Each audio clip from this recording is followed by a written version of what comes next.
Welcome समस्त को गप सार ऑनलाइन टीचिंग क्लासेस को वेलकम। आशा कर समस्त भल थो। आज देख हिस्ट्री जियोग्राफी किसी इंपोर्टेंट क्वेश्चन आलोचना करवा। 2025 मसीह जो SC2 होता से डी रो क्वेश्चंस ये क्वेश्चंस करने द्वारा तुमको आगामी जो आमर परीक्षा आसूची से तुमको निहाती हेल्पफुल हम साहाय्यकारी हो पार। बड़ कथा जो क्वेश्चंस करुचे विभिन्न प्रकार क्वेश्चंस ताल निहाती से आम गोटे one type of practice session गोटे हो जाए। सेकेंड थिंग है आम से क्वेश्चन विषय अवगत हो जाऊ। थर्ड थिंग हो जाए नॉलेज गेन हो जाए एवं सबुठ बड़ कथा है निजर आत्मविश्वास बढ़ी थाए। तेणु स्वल्प समय भिडियोटी रहिबो। आशा करूँ समस्त प्रथम रु शेष जाए भिडियोटी देखिबो एवं कहीदेवाई चाहे जे प्री बोर्ड रो क्वेश्चंस अल्प दिन भितर मु सब टॉपिक देदेवी ताकू तुम भल भाव प्रैक्टिस कर। एम रहा दरकार जे बोर्ड परीक्षा 2026 जो एग्जाम देव से केमती भल कृतकार्य हो पार सेटा तुम लक्ष्य रहा दरकार एवं से लक्ष्य स्थली पहुँचापी से लक्ष्य को साफल्य मंडित करने तुमको ये सब कारुकार्य करने पड़ो। सेट करने पड़ो। वही प्रश्न पत्र देखा पड़ो। जो वीडियो सब देउचे सिलेक्टिव क्वेश्चंस है पूर्व वीडियो मानक किसी सिलेक्टिव फॉर्मूला है दिखाई ताकू देखा पड़ो। आउ जहाँ देखुच टे मन देक देख। भविष्य तुम हाथ रे आगामी भविष्य भी तुम हाथ रे निज भविष्य भी तुम हाथ रे आउ तुमर ही नाम रहिबो तुमर ही गुणगान हेबो जहाँ अचिवमेंट हम से सबूर सर्विस निजे नेब निजर परिवार वर्ग ने। तेणु आम लगी पड़ा आउ विलंब करवा नहीं। देख निम्न राज्य मानक मध्यरु केउ राज्य मानकर विधान परिषद रही से कौच जे बिहार ओडिशा कर्नाटक महाराष्ट्र मन रखिता छुआ विधान परिषद स्पेशल केतेटा राज्य रही जोटा कि राज्यसभार हलापर एवं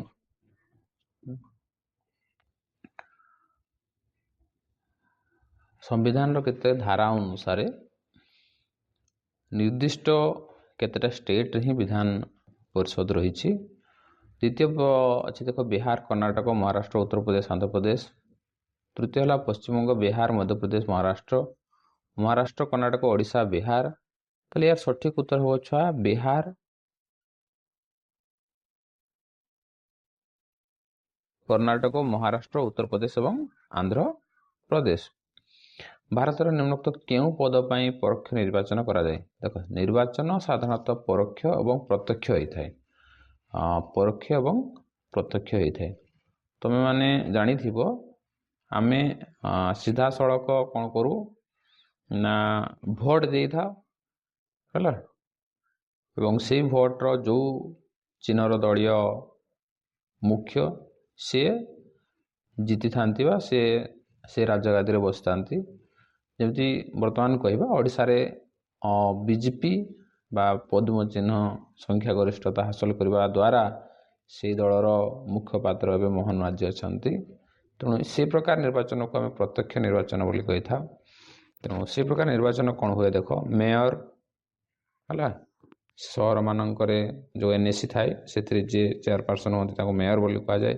सरपंच जानिछ पंचायत राज्य विधानसभा सदस्य MLA ये माने सब प्रत्यक्ष निर्वाचन होता।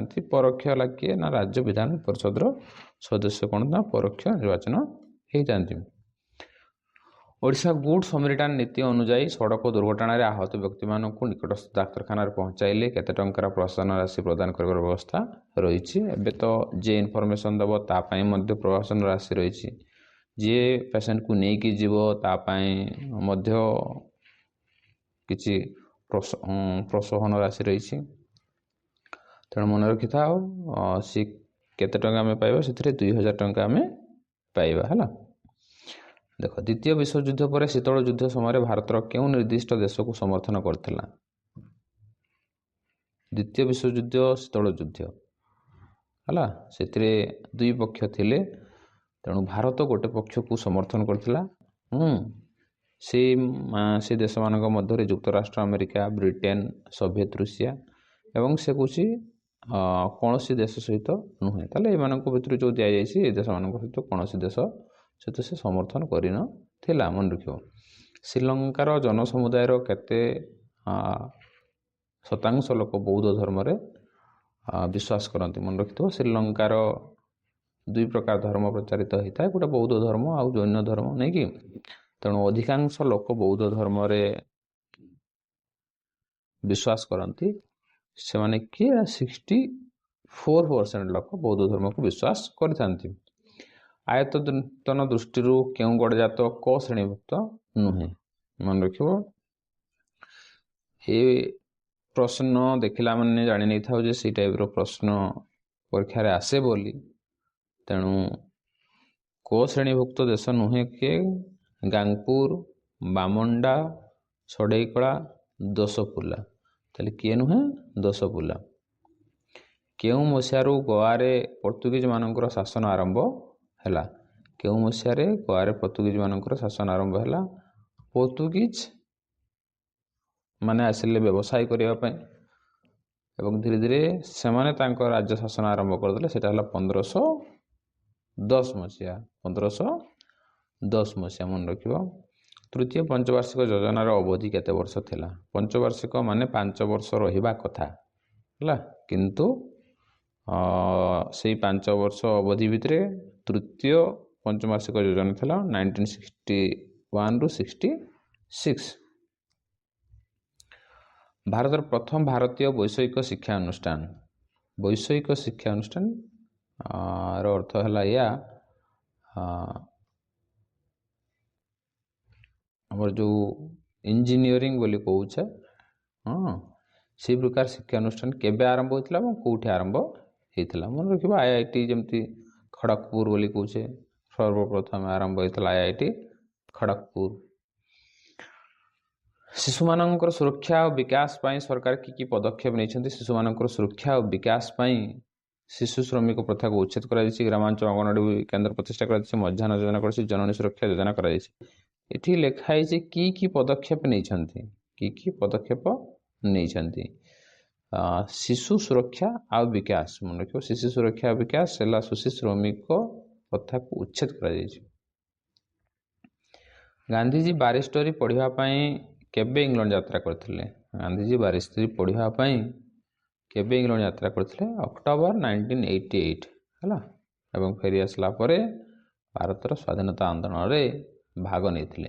ସ୍ୱାଧୀନ ଭାରତର ପ୍ରଥମ ଶିକ୍ଷା ମନ୍ତ୍ରୀ ମୌଲାନା ଅବୁଦୁଲ କାଲାମ ଆଜାଦ। ଏଟା ପ୍ରାୟ ସମସ୍ତେ ଜାଣିଛ, ମୌଲାନା ଅବୁଦୁଲ କାଲାମ ଆଜାଦ। ଦ୍ୱିତୀୟ ଗୋଲଟେବୁଲ ବୈଠକର କିଏ ଅଧ୍ୟକ୍ଷତା କରିଥିଲେ? ଏ ଗୋଲଟେବୁଲ ବୈଠକ କଥା ମନେ ରଖିବ। ଦ୍ୱିତୀୟ ପ୍ରଥମ ହେଲା, ଜାଣି ନେଇଥାଉ। ତେଣୁ ଗୋଲଟେବୁଲ ରିଲେଟେଡ୍ ଯେଉଁ ଆସିବ କ୍ୱେଶ୍ଚନ୍ସ ବୋଲି ଜାଣି ନେଇଥିବ। ସେ ହେଲା ପଞ୍ଚମ ଜର୍ଜ। କିଏ? ସରି, ବୋଧେ ପଞ୍ଚମ ଜର୍ଜ ହେବନି, ରାମସେ ମେକଡୋନାଲ୍ଡ ହେବ ହେଲା। Ramsay McDonald. ଦ୍ୱିତୀୟ ଗୋଲଟେବୁଲ ବୈଠକ ଇଏ କରିଥିଲେ ରାମସେ ମେକଡୋନାଲ୍ଡ। ଭାରତ ଛାଡ଼ ଆନ୍ଦୋଳନର ପ୍ରଭାବରେ ପୁରୀ ଜିଲ୍ଲାର ନିମାପଡ଼ାଠାରେ ପ୍ରାଣ ହରାଇଥିବା ବ୍ୟକ୍ତିଙ୍କର ନାମ କ'ଣ? ଭାରତ ଛାଡ଼ ଆନ୍ଦୋଳନରେ ପ୍ରଭାବରେ ପୁରୀ ଜିଲ୍ଲାର ନିମାପଡ଼ାଠାରେ ପ୍ରାଣ ହରାଇଥିବା ବ୍ୟକ୍ତିଙ୍କର ନାମ ହେଉଛନ୍ତି କ'ଣ? ଉତ୍ସବ ମଲ୍ଲିକ ହେଲା। ଉତ୍ସବ ମଲ୍ଲିକ।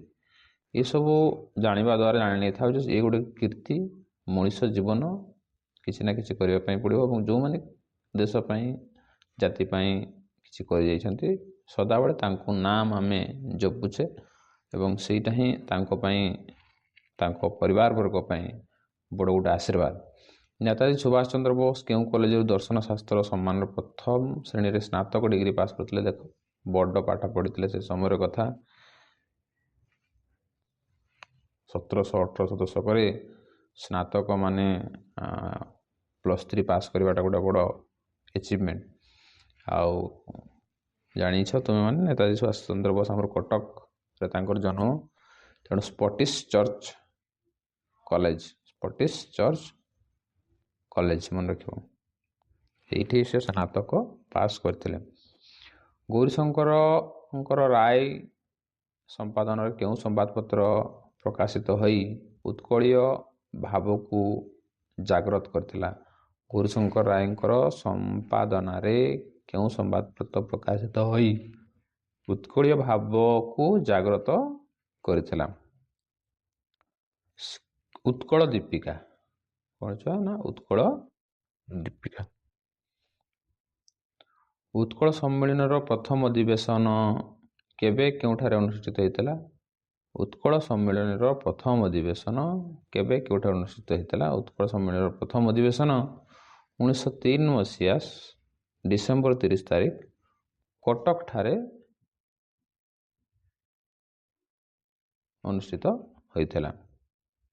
କିଏ ମାନ୍ଦ୍ରାଜ ବିଧାନ ପରିଷଦର ସଦସ୍ୟ ଥିଲେ? ମାନ୍ଦ୍ରାଜଟା ଆନ୍ଧ୍ରପ୍ରଦେଶ ଏବେ, ତେଣୁ ସେ ସମୟରେ ଶଶିଭୂଷଣ ରଥ ବିଧାନ ପରିଷଦର ସଦସ୍ୟ ଥିଲେ। ସ୍ୱତନ୍ତ୍ର ଓଡ଼ିଶା ପ୍ରଦେଶର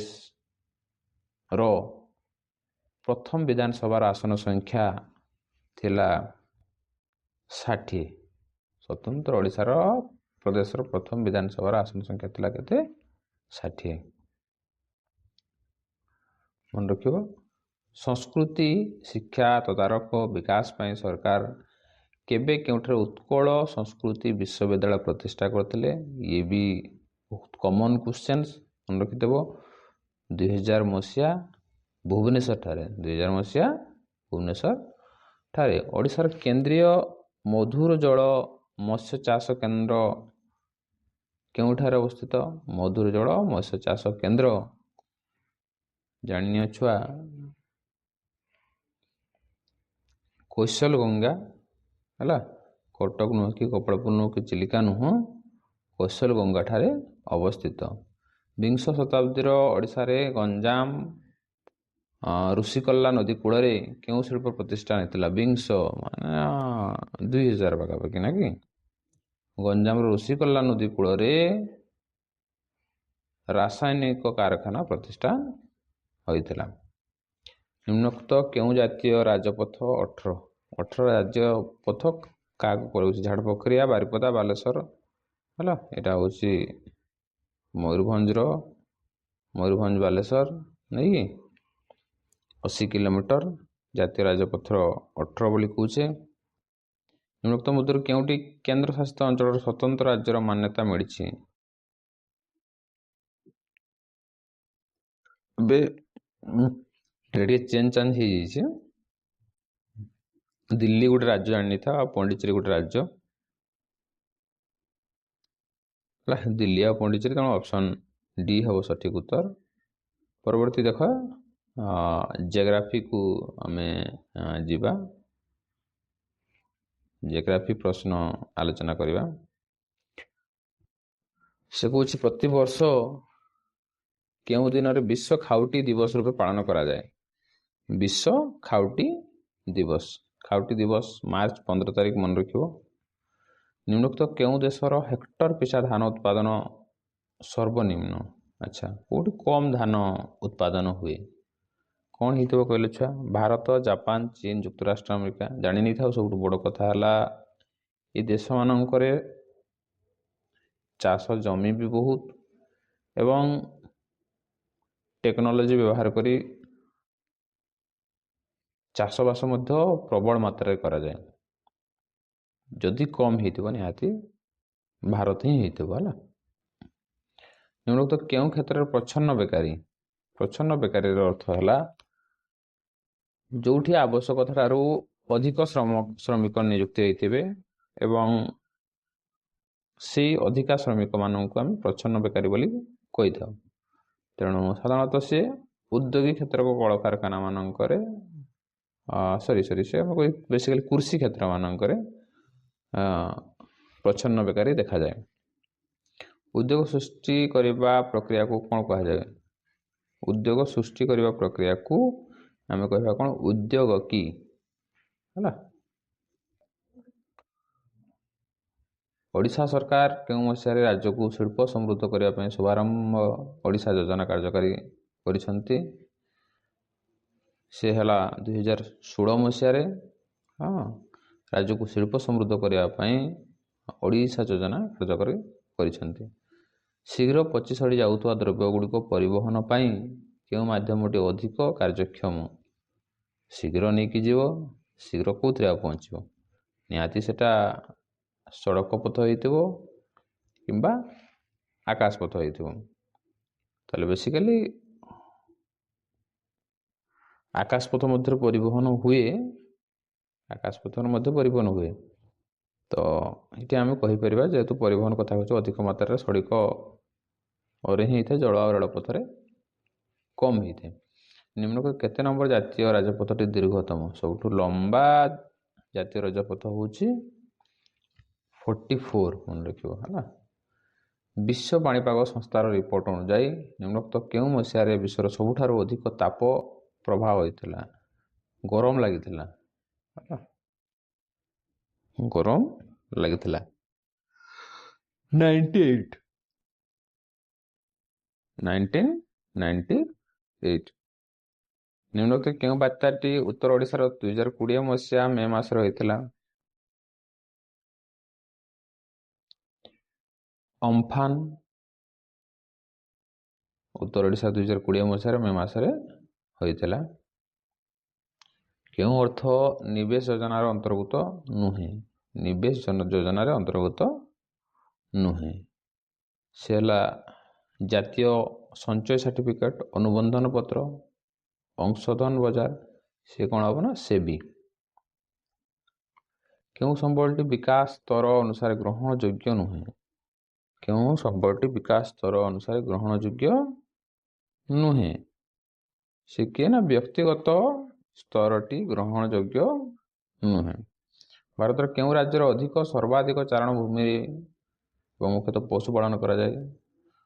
ଅଧିକ ଚାଷ ଏବଂ ପଶୁପାଳନ ସାଧାରଣତଃ ହିମାଚଳ ପ୍ରଦେଶରେ ହିଁ କରାଯାଏ ହେଲା, ପାହାଡ଼ିଆ ଅଞ୍ଚଳ, ତେଣୁ ବିସ୍ତୀର୍ଣ୍ଣ ପାହାଡ଼ରେ ପଶୁପାଳନ ଅଧିକ ମାତ୍ରାରେ କରାଯାଏ। ମନେ ରଖିବ, ଦକ୍ଷିଣ ଭାରତରେ ଦେଖାଯାଉଥିବା ସିଂହ ଲାଞ୍ଜ ବିଶିଷ୍ଟ ହନୁମାଙ୍କଡ଼ ନିମ୍ନୋକ୍ତ କେଉଁ ଜାତିର ପ୍ରାଣୀ? ବିଲୁପ୍ତ ଜାତି, ବିପଦଗ୍ରସ୍ତ ଜାତି, ବିପଦ ପ୍ରବଣ ଜାତି, ସଙ୍କଟାପନ୍ନ ଜାତି। ଟିକେ ଜାଣିନେବା। ଦେଖ, ବିଲୁପ୍ତ ମାନେ ଅଲରେଡ଼ି ବହୁତ କମ୍ ମାତ୍ରାରେ ଅଛନ୍ତି। ବିପଦ ଯେଉଁମାନେ ବିପଦଗ୍ରସ୍ତ ଅଛନ୍ତି, ବିଲୁପ୍ତ ହେବାକୁ ଯାଉଛନ୍ତି ବୋଲି କହିପାରିବା। ଆଉ ବିପଦ ପ୍ରବଣ ଜାତି, ଲୋକ ମାରି ଖାଇ ଯାଉଛନ୍ତି, ପରିବେଶ ସୁହାଉ ନାହିଁ। ସଙ୍କଟାପନ୍ନ ଜାତି, ପରିବେଶ ସହିତ ତାଳ ଦେଇ ଚାଲି ପାରୁନାହାନ୍ତି ହେଲା। ତେଣୁ ହନୁମାଙ୍କଡ଼ ଇଏ କ'ଣ ହେବ ନା ବିପଦଗ୍ରସ୍ତ ଜାତି। ରାଜ୍ୟ ଆଣବିକ ଶକ୍ତି କେନ୍ଦ୍ର ମଧ୍ୟରେ ଥିବା ସମ୍ପର୍କ ଦୃଷ୍ଟିରୁ କେଉଁ ଯୋଡ଼ିଟି ଠିକ୍ ନୁହେଁ? ତାମିଲନାଡ଼ୁ ଏବଂ ରାୟତବଟ୍ଟା ହେଲା, ତାମିଲନାଡ଼ୁ ରାୟତବଟ୍ଟା, ତାମିଲନାଡ଼ୁ ଆଉ ରାୟତବଟ୍ଟା। କେଉଁ ପ୍ରକାର କୃଷି ଜନସଂଖ୍ୟା କମ୍ ଅଧିକ ଚାଷ ଉପଯୋଗୀ ଜମି ଥିବା ବିସ୍ତୃତ ଅଞ୍ଚଳରେ କରାଯାଏ? କେଉଁ ପ୍ରକାର କୃଷି ଜନସଂଖ୍ୟା କମ୍ ଅଧିକ ଚାଷ ଉପଯୋଗୀ ଜମି ଥିବା ବିସ୍ତୃତ ଅଞ୍ଚଳରେ କରାଯାଏ? ମନେ ରଖିବ, ସେ ହେଲା ବ୍ୟାପକ। ରାଜ୍ୟ ଓ ଫଳ ଉତ୍ପାଦନର ସମ୍ପର୍କ ଦୃଷ୍ଟିରୁ କେଉଁ ଯୋଡ଼ିଟି ଠିକ୍ ନୁହେଁ? ତାମିଲନାଡ଼ୁରେ ଲିଚୁ କରାଯାଏ, ନାଗପୁରରେ କମଳା କରାଯାଏ, ମେଘାଳୟରେ ସପୁରୀ କରାଯାଏ, ଜାମ୍ମୁ କାଶ୍ମୀରରେ ଆଖରୋଟ କରାଯାଏ। ତାହେଲେ ଏଇଟା ଭିତରୁ କେଉଁଟା ମ୍ୟାଚ୍ ଖାଉନାହିଁ? ମନେ ରଖିଥିବ ଛୁଆ, ଯେ ତାମିଲନାଡ଼ୁରେ ଲିଚୁ, ବାକି ପ୍ରାୟ ସବୁଗୁଡ଼ାକ ଠିକ୍ଠାକ୍ ଅଛି। ଏଇଟା ଭୁଲ। ଭାରତର ଆଧୁନିକ ଲୌହ ଶିଳ୍ପର ଭିତ୍ତିପ୍ରସ୍ତର ନିମ୍ନୋକ୍ତ କେଉଁଠାରେ ସ୍ଥାପିତ ହୋଇଥିଲା? ଜାମଶେଦପୁର, କୁଲ୍ଟି, ଭିଲାଇ, ପଟ୍ଟନପା। ଏଗୁଡ଼ାକ ଗୋଟେ ବଡ଼ ବଡ଼ ସିଟି ଏବଂ ଯେତେ ବି ଏଠି ଲେଖା ହେଇଛି ଛୁଆ, ଏଗୁଡ଼ାକ ସବୁ ଜାଗାରେ କଳକାରଖାନା ବିକଶିତ ସହର। ମନେ ରଖିଥିବ, ସେ ଜାମଶେଦପୁର କୁହ, କୁଲ୍ଟି କୁହ, ଭିଲାଇ କୁହ। ତାହେଲେ ଲୌହ ଶିଳ୍ପ ହେଲେ କ'ଣ ହେବ ନା କୁଲ୍ଟି ବୋଲି ମନେ ରଖିବ। ନେପାନଗର ସହିତ ସମ୍ବାଦପତ୍ର ଛପା କାଗଜ କଳର ଯେଉଁ ସମ୍ପର୍କ ରେଣୁକୂଟ ସହିତ କେଉଁ ଶିଳ୍ପର ସେହି ସମ୍ପର୍କ ରହିଛି? सी है आलुमिनियम। निम्नोक्त क्यों राज्य गोदावरी नदी जल विवाद अंतर्भुक्त नुहे? गोदावरी जल विवाद अंतर्भुक्त नुहे। छत्तीसगढ़। निम्नोक्त क्यों राज्य गोदावरी नदी जल विवाद अंतर्भुक्त नुहे? से है छत्तीसगढ़। निम्नोक्त क्यों नदी सह गांधीनगर नदीबंध योजना संपृक्त? निम्नोक्त क्यों नदी सह गांधीनगर नदीबंध योजना संपृक्त? से है चंबल। हाँ। अभ्र वैद्युत शिल्प डैश पात शिल्प क्रोमाइट।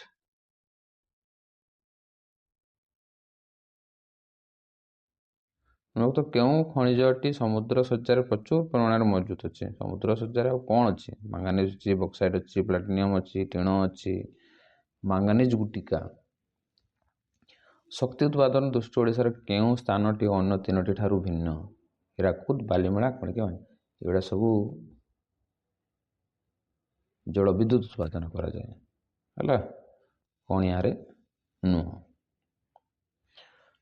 देख स्वल्प समय भितर आम हिस्ट्री एवं जोग्राफी 25-25टा क्वेश्चन 50टा क्वेश्चन आलोचना कले। ये प्रकार प्रत्येक दिन जदि तुम्हें 20-25टा क्वेश्चन मन देकर शुण ताले निहाती तुम्हें जान नहीं था जे परीक्षा रे भल फलप्रद हम, परीक्षा रे भल कृतकार्य हम।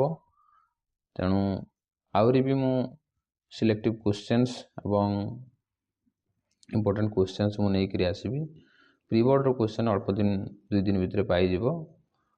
समस्त सूचना रोचे आकु भल भाव प्रैक्टिस करिवो। जदि भी परीक्षा हो जाइए तथापि देखिवो, जदि परीक्षा हेबार अछि तथापि देखिवो।